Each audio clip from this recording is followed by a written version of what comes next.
So I bought this pan because I'm going to make a 7-Up cake. Now, if you come from a black household, you may be familiar with a 7-Up cake.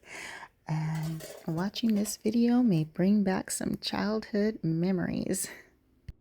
And I also decided to invest in a hand mixer. Yeah, I don't bake much. This is new to me. So we just went all out.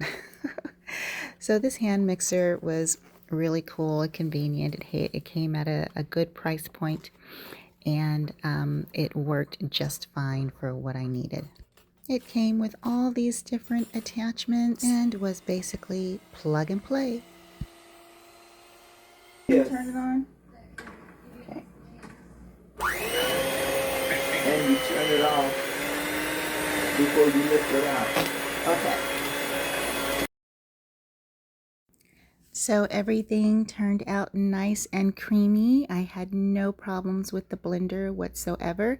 And this pan was amazing because once we finished with the cake and we kind of loosened around the edges of this pan, of course we had buttered it and floured it as well. I'm learning these little tricks.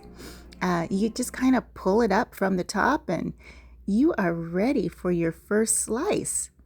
Look at that. This is so cool. That's why they made that inner circle removable. Brilliant.